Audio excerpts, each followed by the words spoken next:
வணக்கம். எல்லாம் வல்ல மூகாம்பிகையினுடைய அருளோடு இன்றைய சிந்தனைகள்.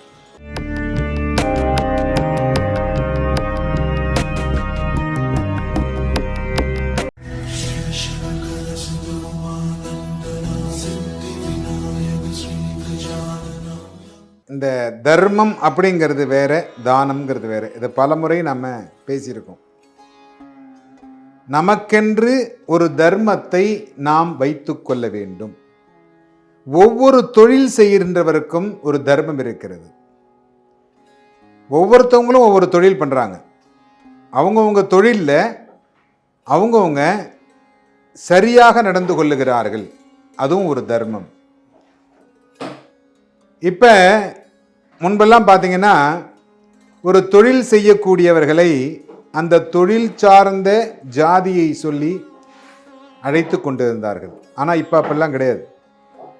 யார் வேண்டுமானாலும் எந்த தொழில் வேண்டுமானாலும் செய்யலாம் அப்படிங்கிற ஒரு விஷயம் இருக்கு. தர்மம் அப்படிங்கிறது ஒவ்வொரு தொழிலுக்கும் தர்மம்ங்கிறது இருக்கு. நீங்க எந்த தொழில் வேண்டுமானாலும் செய்யலாம். பாத தொழில் அப்படின்னு சொல்லக்கூடிய தொழில் கூட நீங்க செய்யலாம். ஏன்னா இறைவன் எல்லாவற்றையும் தொழிலாகவே பார்ப்பான். இப்ப முதல்ல பார்த்தீங்கன்னா, பிச்சை எடுக்கக்கூடியவர்கள் அப்படின்னா அந்த தொழிலுக்குன்னு ஒரு தர்மம் இருந்தது. எல்லாரும் போய் பிச்சை எடுக்க முடியாது. பிச்சை எடுக்க மாட்டாங்க. வீட்டு வாசல்ல கோலம் போடாமல் இருந்ததுன்னா அவங்க வீட்டில் பிச்சை எடுக்க மாட்டாங்க. அந்த மாதிரி ஒரு சில தர்மங்கள் கடைபிடித்தார்கள். இந்த நாட்களில் பிச்சை எடுக்க கூடாது அப்படின்லாம் ஒரு சில தர்மங்கள் வச்சிருந்தாங்க. சந்நியாசி அவர்கள் தான் இந்த பிச்சை எடுப்பது அப்படிங்கிறதுக்கு வந்தாங்க. அவங்க பிச்சை எடுத்து தான் சாப்பிடணுங்கிறதுங்கிறது சட்டம். இன்றைக்கும் பிக்ஷாபந்தனம் அப்படிங்கிறது நடந்துக்கிட்டு இருக்கு. அது மாதிரி ஒவ்வொன்றுக்கும் ஒரு தர்மம் இருக்கு. எந்த தொழிலை வேண்டுமானாலும் நாம் செய்து கொண்டிருக்கலாம். பாதகத் தொழில் செய்யலாம். பாதகத் தொழில் செய்வதற்கும் இறைவன் அனுக்கிரகம் செய்கிறான்.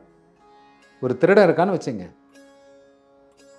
அவன் திருடுகின்ற தொழில் தான் செய்யக்கூடியவன்.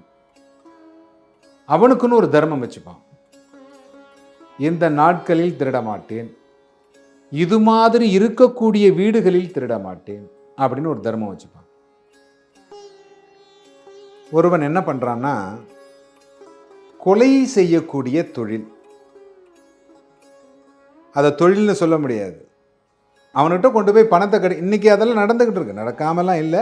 நடக்காத விஷயத்தை பற்றியும் நாங்கள் பேசவில்லை. மாஃபியா, அவர்கிட்ட கொண்டு போய் 5 லட்ச ரூபா கொடுத்துட்டீங்கன்னா, ஃபோட்டோவை கொடுத்துட்டாங்க, அவர் அன்னைக்கு கொலை பண்ணிடுவார். எத்தனாம் தேதி சொல்கிறாரோ அத்தனாம் தேதி அவரை முடிச்சிடுவார். அது எப்படி முடிக்கிறார், என்னமா முடிக்கிறார் அப்படிங்கிறதெல்லாம் நீங்கள் கேட்கக்கூடாது. இது அவருடைய தொழிலாக அவர் ஒரு 25-30 பேரை வச்சு செஞ்சுக்கிட்டு இருக்கார். அவர் ஒரு நாள் என்ன பண்ணுறாரு, காசிக்கு போகிறார். இந்த காசிக்கு போகின்ற பொழுது அங்கே ஒரு சாமியாரை சந்திக்கிறார். அவருக்கு நமஸ்காரம் பண்றார்.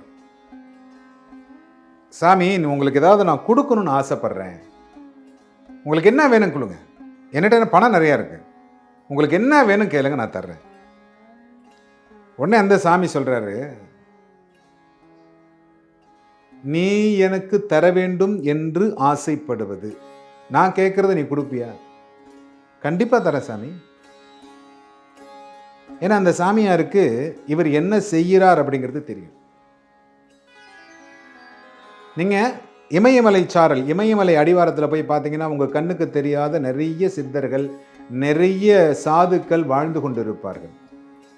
யாருடைய கண்ணுக்கு அவர்கள் தெரிய வேண்டும் என்று நினைக்கிறார்களோ அவர்களுடைய கண்ணுக்கு அவர் தெரிந்து அவனை நல்வழிப்படுத்துவார். அந்த மாதிரி தான் இந்த சாமியார் அவர் கண்ணுக்கு தெரிஞ்சிருக்கிறாரு. தெரிஞ்ச உடனே, நான் கேட்கறத நீ கொடு. நீ என்ன பண்ற, கொலை செய்கின்ற தொழில், பணம் வாங்கிக்கிட்டு கொலை பண்ற. யாரை சொன்னாலும் நீ கொலை பண்ணிக்கிட்டு இருக்கிற இல்லையா? ஆமா சார். சுவாமி எப்படி இதெல்லாம் சொல்றீங்க? இதெல்லாம் உனக்கு வேண்டாம், இதுதானே நீ செய்கிற? ஆமாம் செய்கிறேன். ஒரு நாளைக்கு 2 கொலைகளுக்கு மேல் நீ செய்ய மாட்டேன் என்று எனக்கு சத்தியம் பண்ணி கொடு. நீ செய்ய. ஆனா ஒரு நாளைக்கு 2 கொலைகள் மேல் செய்ய மாட்டேன். எதுவாக இருந்தாலும், மனிதனாக இருந்தாலும் மிருகமாக இருந்தாலும் 2 கொலைகளுக்கு மேல் நான் செய்ய மாட்டேன் அப்படின்னு சொல்லு. சத்தியம் பண்ணி கொடு. நம்ம எங்க அவ்வளவா பண்றோம்? ஒரு நாளைக்கு 2 கொலையா பண்ணிடுறோம். நம்ம வீக்லி ஒன்ஸ் அப்படி தானே, மாசத்துல ஒரு 2-3 வேலை தானே வருது. நம்ம 5 லட்சம் 10 லட்சம் வாங்குறோம். சரி பரவாயில்ல, சாமியார் தானே கேட்குறாரு, பார்த்துக்கலாம். டெய்லி 2 கொலை பண்ணலான்னு சொல்கிறாரு, ஒரு சான்ஸ் கொடுக்குறாருல. டெய்லி 2 கொலை பண்ணலான்னு சான்ஸ் கொடுக்குறாருல. அப்போ ஓகே அப்படின்னு சொல்லி சத்தியம் பண்ணிடுறான்.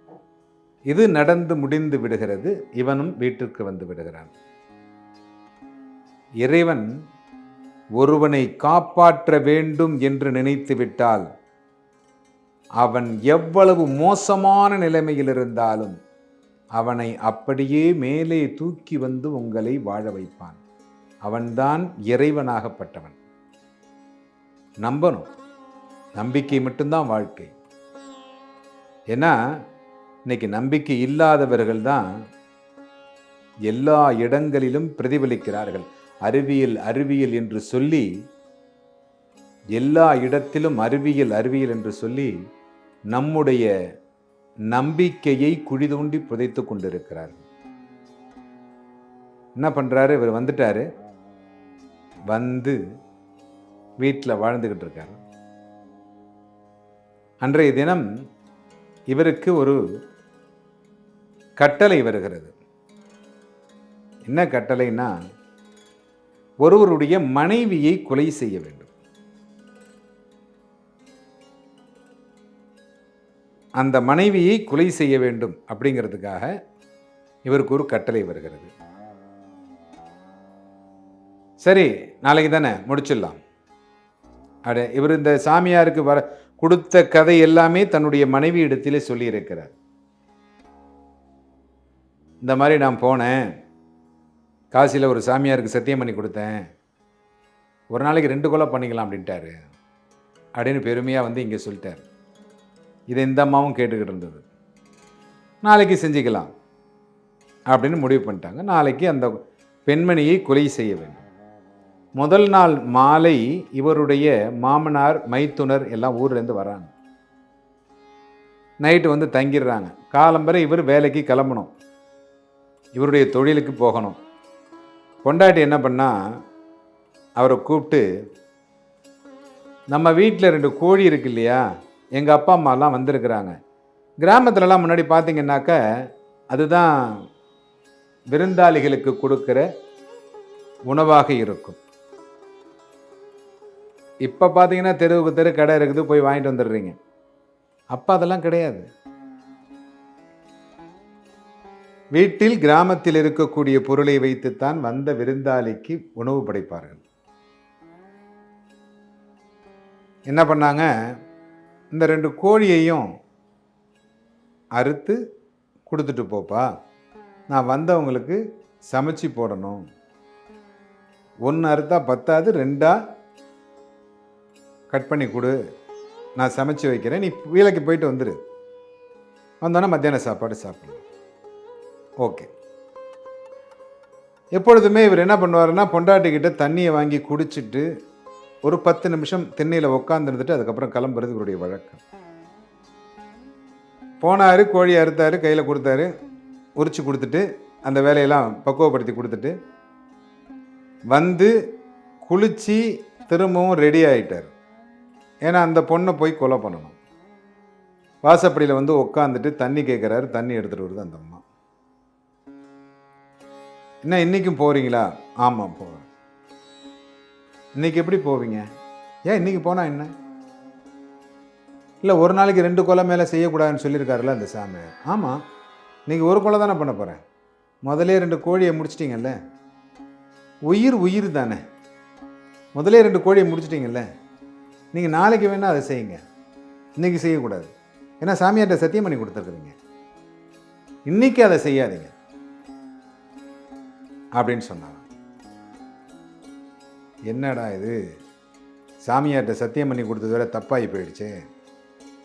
இன்றைக்கி முடிக்கிறோன்னு சொல்லி அவங்கள்ட்ட பணம் அட்வான்ஸ் வாங்கியாச்சு. சரி, ஒரு நாள் நம்ம நாளைக்கு முடிச்சிடுறேன்னு சொல்லிடலாம் அப்படின்னு சொல்லிட்டு பொண்டாட்டி சொல்லையும் தட்ட முடியல. ஏன்னா அவளும் நியாயமாக சொல்கிறா. இதில் தான் தர்மம்ங்கிறது. அந்த தர்மத்தை மீறக்கூடாது. நீ என்ன சொல்கிறது, நான் என்ன கேட்குறதுன்னெலாம் செய்யக்கூடாது. இந்த தர்மத்தை மீறாமல் அவன் என்ன பண்ணுறான், வீட்டுக்கு போயிடுறான். இதுதான் அவனுக்கு வகுத்துக்கிற தர்மம். இந்த சாமியார் சொன்ன அவனுக்கு வகுத்துக்கிற தர்மம் இதுதான். இன்றைய தினம் இதை நான் செய்யக்கூடாது, ஒன்றுக்கு மேல் நான் இதை செய்து விட்டேன், இதை இன்னைக்கு நான் செய்யக்கூடாது. அன்றைய தினம் மாலை ஒரு பிராமணனும் ஒரு பெண்ணும் வருகிறார்கள். ஒரு பிராமணனும் ஒரு பெண்ணும் அங்கிருந்து வந்து இந்த பாதக செயலை செய்யக்கூடியவனுடைய மனைவியை அழைத்து அவர்கள் காலிலே விழுந்து வணங்கி, என்னுடைய மகளை கொலை செய்வதற்கு உங்களுடைய கணவரை ஏற்பாடு செய்திருந்தார்கள். என்னுடைய மகள் 3 மாதம் கர்ப்பிணியாக இருக்கிறாள். எப்படியும் இறந்து விடுவாள் என்றுதான் நாங்கள் இருந்தோம். ஆனால் என்ன காரணம் என்று தெரியவில்லை. உங்களுடைய கணவர் வரவில்லை. அதனால் நாங்கள் உயிர் பிழைத்தோம். எப்படியும் நாளைக்கு நடக்கும் என்று நினைக்கிறோம். ஆனாலும் இன்றைய தினம் எனக்கு உயிர் கொடுத்த உங்களுக்கு நன்றி சொல்ல வேண்டும் என்கின்ற எண்ணம் வந்தது. அதனால் உங்களை நேரில் பார்த்து நன்றியை கூறுகிறேன். உங்களுடைய குடும்பம் சுபிட்சமாக இருக்கும். ஏன்னா நான் பிராமணனுடைய பொண்ணும் கர்ப்பஸ்ரீயா இருக்கிறார். அவ சொல்றா நல்லா இருப்பேன் அப்படின்ற. அவளுக்கு ஒரு சந்தோஷம். இந்த சாமியார் கொடுத்த ஒரு அருள் வாக்கினால் நம் கணவன் என்று ஒரு கர்ப்பஸ்ரீயை கொலை செய்யாமல் பார்த்து கொண்டார். இதில் அவருக்கு நிறைய புண்ணியங்கள் கிடைக்கும். ஏன் அப்படின்னா, தர்மம்ங்கிறதை நாம் சரியாக பயன்படுத்த வேண்டும். அந்த தர்மத்தை மீறாமல் இருப்பவர்களுக்குத்தான் எந்த தொழிலும் எந்த சமயமும் உங்களுக்கு நன்மை செய்யும். எல்லோரும் இன்புற்றிருக்க எல்லாம் வல்ல சுவாமிமலை சுவாமிநாத சுவாமியை பிரார்த்திக்கிறேன்.